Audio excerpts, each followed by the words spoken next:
नहीं चलेगी, तेरी तानाशाही नहीं चलेगी, नहीं चलेगी। मोदी सरकार होश में आओ, होश में आओ, होश में आओ, मोदी सरकार होश में आओ, होश में आओ, होश में आओ, भाजप सरकार होश में आओ, होश में आओ, होश में आओ, मोदी सरकार होश में आओ, होश में आओ, होश में आओ, भाजप सरकार होश में आओ, होश में आओ, होश में आओ। तपास यंत्रणांचा गैरवापर बंद करा, बंद करा, बंद करा, तपास यंत्रणांचा गैरवापर बंद करा, बंद करा, बंद करा, तपास यंत्रणांचा गैरवापर बंद करा, बंद करा, बंद करा। दडपशाही करणाऱ्या मोदी सरकारचा दडपशाही प्रदेश अध्यक्षाच्या नेतृत्वाखाली व आमचे खासदार निलेश यांच्या नेतृत्वाखाली आम्ही या ठिकाणी जे आंदोलन करतोय, आपण बघताय की देशामध्ये मोदी सरकार हे ईडीला पुढं करून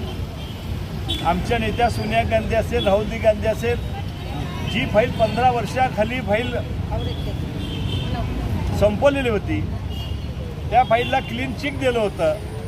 आज 15 वर्षांतर ते फाईल काढून त्यांच्यावर एफआयआर दाखल करण्याचं काम हे भारतीय जनता पार्टी या ठिकाणी करते.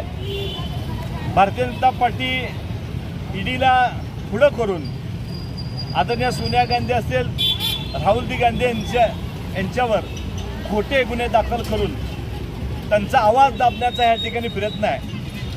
पण नेहरू गांधी हे बलिदानाचं एक देशाचं प्रतीक आहे. त्यांच्या घराण्याने देशासाठी अनेक लोकांची या ठिकाणी हत्या झालेली आहे, अनेक लोकांनी देशासाठी बलिदान दिलेलं आहे. त्यामुळे हे परिवार यांना घाबरणार नाही. आपण बघताय की सगळ्या मीडियावर अनेक राज्यामध्ये सोनिया गांधी, राहुल गांधी संघर्ष करो हम तुम्हारे साथ है, आज सगळ्या मीडियावर तेच आहे. त्यामुळे सोलापूर शहरामध्ये खासदार प्रणित यांच्या नेतृत्वाखाली सोनिया गांधी, राहुल गांधी मत डरो हम तुम्हारे साथ है, हे जनता तुमच्या बरोबर आहे, असे खोटे अनेक गुन्हे त्यांच्यावर दाखल करतील, पण ते घाबरणार नाहीत. केवळ सत्तेच्या हातात असल्यामुळं त्याचा गैरवापर करून हे खोटे गुन्हे सोनिया गांधीवर, राहुल गांधीवर करत आहेत. त्याचा निषेधार्थ आज काँग्रेस या ठिकाणी रस्त्यावर उतरून आम्ही सर्वजण भारतीय जनता पार्टीच्या या ठिकाणी निषेध व्यक्त करण्याकरता आम्ही सर्वजण रस्त्यावर उतरलेला आहे.